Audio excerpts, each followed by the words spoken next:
But again, I loved at the end of the day, North Star, John Cena, heel champion, 17, the GOAT. Some parts of it I would have just adjust a little bit more. I would have finessed it a little bit more. Come on, don't bullshit me.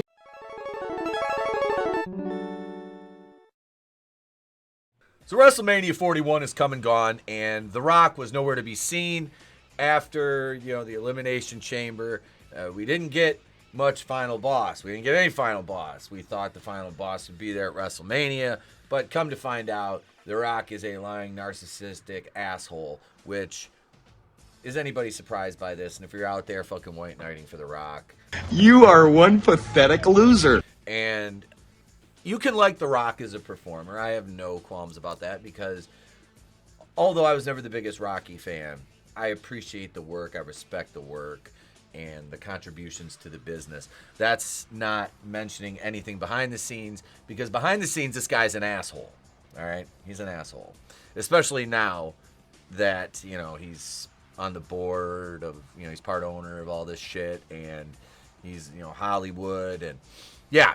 So The Rock has a very pro-Rock explanation for not showing up at WrestleMania. We're going to go through this article. We're going to talk about an update. I'm going to give you my thoughts. You guys know the drill. If you're new here, subscribe.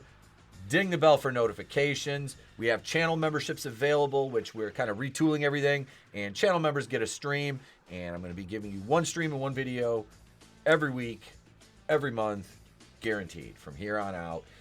Kazooians, if you join on that tier, you get your welcome pack. I send you one of my, because I am a professional wrestler, I send you one of my trading cards and a kazoo because you join the Kazooian tier for $2.99. The Harvey Wakuian producer tier, $4.99, gives you the right to hit me up, communicate with me personally, and request a video or a discussion topic on one of our live streams. So there you go. There's the pitch. We have Patreon as well. That's $2 a month to be a brain buster. We upload wrestling commentaries, movie commentaries, and we're going to be adding a new show just for Patreon, just for you guys over there, our brain busters. You'll get a half-hour-long episode. I'm going to try to do that every week, whether it's me and a guest, me and a couple guests, or if it's just me speaking on a topic. And if you're a brain buster, again, feel free to reach out over on Patreon or through DMs, email, and say, hey, we want to hear you talk about this. There you go. So let's get to the video, folks, what you're all here for, the main event. Dwayne Johnson told Pat McAfee that he only worked Elimination Chamber as a favor to TKO boss Ari Emanuel, then made the call himself to bow out and leave things to John Cena and Cody Rhodes. But the final boss would have booked the end of their WWE title match differently. Well, of course he would. Of course he would have booked it differently. He's The Rock. He's an egomaniac. But let's get into this article. This came out a couple days ago. With all this stuff dropping, folks, I was at camp last night. We were discussing this as, we were warming up for our show Saturday. We got Shogun Dark over at Dragon's Den. And then in 2 weeks, we have the Ronin Rumble, which yours truly is entering. I'm not a fan of Royal Rumble-type matches as far as participating in them goes because I'm not a fan of going over the top rope. I don't do up and overs. I don't do top rope shit. So we're going to get creative with my elimination. Anyway, let's get into this. We haven't seen Dwayne "The Rock" Johnson on WWE programming since Elimination Chamber in early March. His absence was felt in the WWE Championship storyline that kicked off there, especially when it climaxed on Sunday night in the main event of WrestleMania 41. Those of you not familiar, The Rock, the end of Elimination Chamber, he came out. Travis Scott asked Cody Rhodes, I want your soul. What's your answer? And that's when Cody told him to Go fuck yourself! John Cena and Travis Scott beat the shit out of Cody. Travis Scott busted him in the ear, blew his eardrum out, and we never saw The Rock again after that. That was it. It was just totally swept under the rug. And, we review Raw every week on Mondays, which we're done doing that now. We're going back to our old format on Mondays. But anyway, we review Raw, and we're sitting here every week going like, where the hell is The Rock? Like, what? They're not even mentioning him. There's no mention of this soul pact, or that, apparently John Cena was the one that sold his soul. So yeah, it was bad. It was a bad look to have this big angle and then it just goes away. The Rock is just nowhere to be seen after that. The rumblings and grumblings about how the program, and specifically the finish of this year's showcase, The Immortals, was hurt by the lack of involvement from Johnson's final boss character, got pretty loud.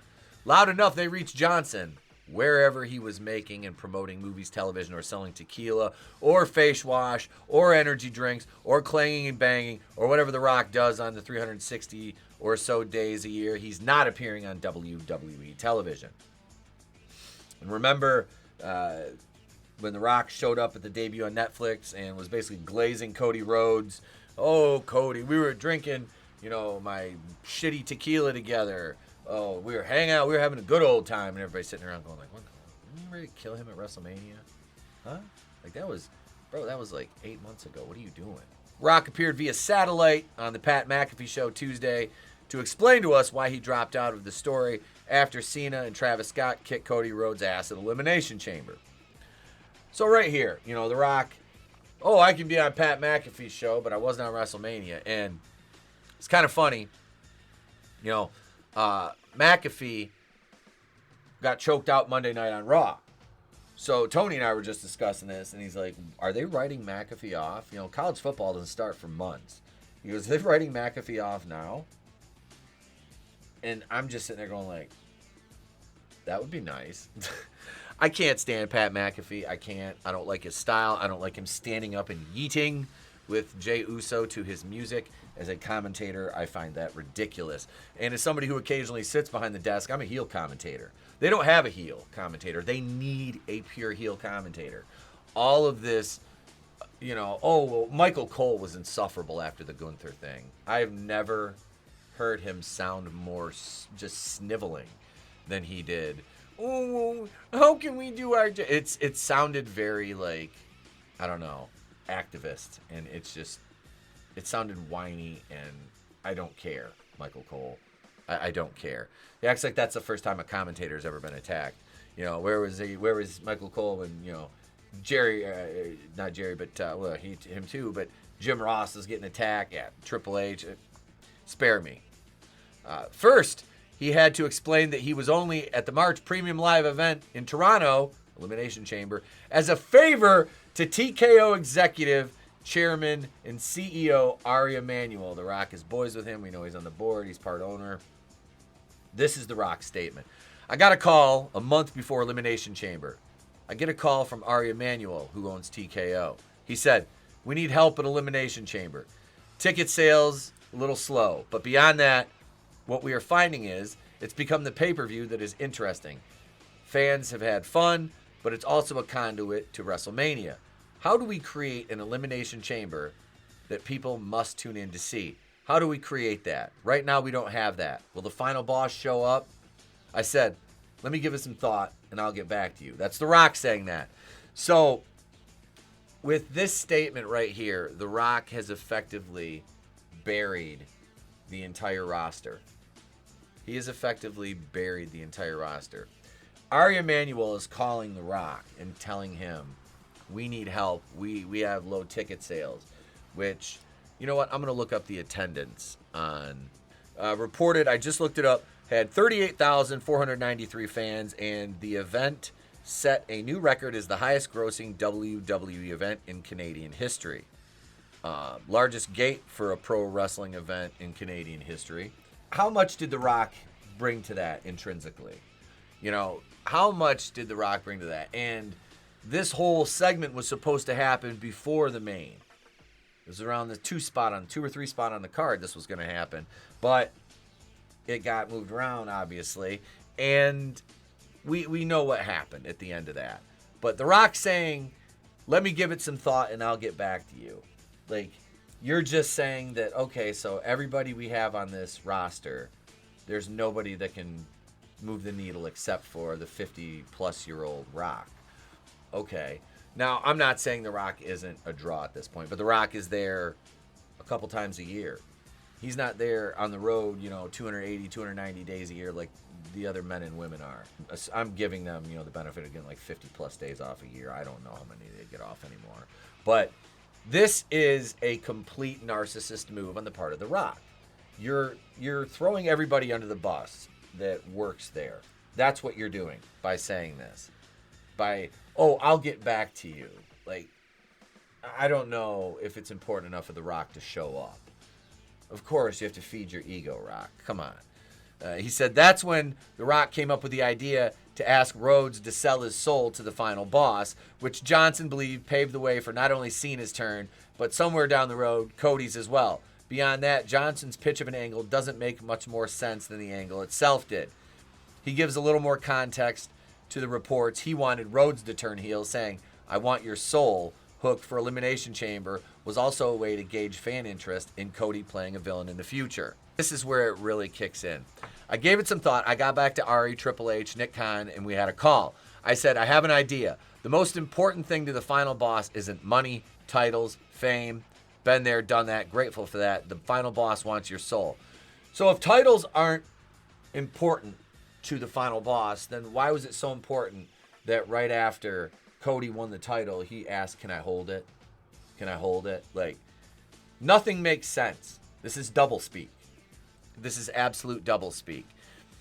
What does that mean? That doesn't mean the final boss wants you to act like this or be like this or be at his beck and call or treat you like crap or make you do all these things that are unbecoming or embarrassing. That's not how the final boss flies. What that means is whatever dreams Cody Rhodes has, whatever ambitions, even if they're dark, amazing, full of light, scary, whatever they are, you tell the final boss and he makes it all happen. When it comes to giving the final boss your soul, that is what you want, not what the final boss wants. What does the final boss get out of that? Your soul for life. Now, we go to Elimination Chamber with this idea of, will Cody Rhodes sell his soul to the final boss? My thought at the time was, it was a litmus test to see how fans will respond if Cody sold his soul to the final boss. Let's get a temperature check on this, establish it, anchor it in, and you come to find out there were a lot of fans saying, sell your soul. Okay, so this is completely, it all hinges on The Rock. And that's exactly what he wants. He wants everything hinging on him. I was an advocate of that. Not turning heel soon, but eventually down the line. I like the idea of that. Because Cody is a smart and intelligent guy, a ring general. Ring general? Really? I don't think so. And this idea that you give him a reason to turn way down the road, you give him a reason to turn not based on titles, but it's his soul and what that means, that affects generations. It's transcendent beyond pro wrestling. Fans were loving it. As we got closer to Elimination Chamber, we were kicking ideas around. Myself, Triple H, Nick, my team. Triple H said, what about John turning? I said, I love it. The next question is talking to John and see how he feels about it. John loved the idea of turning heel, but he said there is an anchor that he was going to root in, which was real, thing he's experienced over the last 25 years. Triple H, they don't want Cody to turn heel. They don't want Cody to turn heel because Cody, like it or not, as far as I go, he's a financial draw. You know, top baby face, sells merch. They're not going to want to turn him heel. Even though he basically is a heel at this point. Triple H comes back with the John Cena thing. And The Rock saying, I love it, is him pouting. Because it's not his idea getting used. And anybody that's been in the wrestling business has pitched ideas before and had them shot down. I mean, I have over the years. And that's fine. It happens. But you have to move forward like an adult on this. You can't, stomp your feet in the dirt, shucks. But The Rock is in the position now he doesn't need WWE anymore unless it's to satiate his massive ego. After that, Johnson believed his work to be done. Okay, right here. His work is done. Cena's turning heel. We're not using my idea. It's not Cody turning heel. My work is done. You out of your goddamn mind. How the fuck can you sit there and feel like my work is done when you've... All right, I love this idea, but my work's done. I did one spot, that's it. Doesn't work for me, brother. You start an angle and you have no intention of finishing it because you didn't get your way. Do you realize how selfish that is? Of course you do. You're The Rock. You know how selfish you are. but you're the most giving. Yeah. When we were moving forward with John and this idea, we would crown him at 17 and being a heel champion, I knew then the best thing for the final boss. We've established this idea of Cody's soul. We can always come back to it. When? Why are you why? How does that make sense? We've established this idea of Cody's soul and then never went any further with it, but we can come back to it. Nobody is going to fucking care. You are dealing with an audience for the large part now. This generation has attention span problems. ADD to the motherfucking max. So you're going to sit here and you're going to say, we'll come back to this idea that nobody gave a fuck about because we didn't care about it enough to continue it past one promo. And then it was just, I didn't get my way. Yeah. So he says, I did feel, and I made the call, I don't want to be involved in that. Let the final boss step back into the shadows. Let the spotlight go to John and Cody. Let's not make it about Cody's soul or John's soul. Let's let them do what they do. I called John after Elimination Chamber, called Cody, and I said, I think the final boss work is done. We've established it. We've just pulled off the single greatest angle in professional wrestling history, other than the Hulk Hogan turning heel. We have 6 weeks. Now let's build. You guys go and crush it. I'll be right there with you, and I'm always here if you need me. But I think it's best for the final boss not to be involved in that finish. We have 6 weeks. Now let's build. Who's building? It's not you, Rock. You fucking just said you're done. We've established it. The final boss's work is done. Jesus. Just be honest. And this, I know this is a problem for people when they get to this level because you have to, maintain that image and you can't say what you mean or what you want to say. You have to give these boilerplate, bullshit answers that everybody knows are lies. Like, everybody knows that this is a lie. Everybody sees through this. I see through you. I'm going into this big angle starting... Well, the angle already started, but my part starts in May in the Ronin Rumble, and then carries on to June where I have like a bigger spot. And then it's like this, I'll jump into this angle and be part of something bigger. So that would be the guy running the whole thing. They've already done the first part of it. So that would be him just saying at this point, like, all right, we've established this. We're done. I'm going to step back now and go back to what I was doing. And the rest of you guys that the angle were involved in it, you just figure it out. Like, I'm good. That's ridiculous. And that's exactly what this is. This is his ego not being able to handle, well, I wanted Cody to turn. So John Cena's going to turn. I'm just taking my ball going home. I'm going to go clang and bang and drink my tequila and make shitty movies where I play essentially the same character in every fucking role. Because that's what Dwayne Johnson does. The article continues. It sounds like a gracious gesture. And maybe it was. But in retrospect, it wasn't the right call. And even if we accept Johnson's explanation, it still doesn't explain why they didn't script a line or two into Rhodes or especially Cena's subsequent promos, closing the loop on The Rock's part of the story. We're sure The Rock doesn't mind us doing a little Monday morning quarterbacking, though, because he does a bit of it himself while talking about the finish to Sunday's match, which saw Scott return for the first time since Elimination Chamber, awkwardly help Cena win. They had 6 weeks to plan for that. I loved the finish of the match.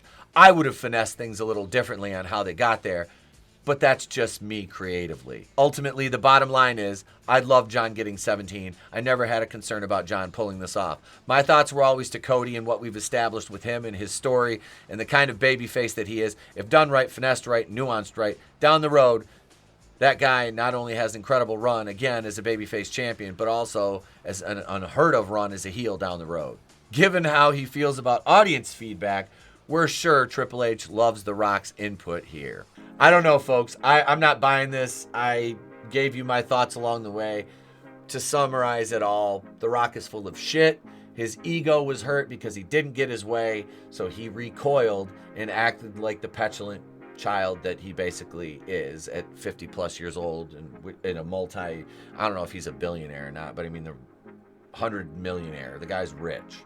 So he doesn't need to wrestle. He doesn't need to be involved in this. All he does is need to vote at his board meetings and stay the fuck out of it, because obviously it doesn't mean enough to you anymore to finish an angle that you started. And the whole, we can come back to Cody and his soul and the final boss down the road. Nobody cares about that. It's over, bud. Nobody cares. Nobody cares. Now it's your turn, folks. Do you care? Let me know what you think in the comments below. Good, bad, or indifferent. What did you think of my opinions on this? My thoughts? Leave yours. Ding the bell for notifications. Subscribe. That's it, gang. I will be back very soon with another video. I'm on World Class Bullshitters tonight with the gang. Stepping in as the pinch shitter. So I'll see you at 8:30 Eastern over there this evening. But that's it, gang. I am Pete from Wrestling with Horror. If I don't see you, have a great day, a pleasant tomorrow. I'll catch you on the next one. And remember, it's always better to burn out than fade away.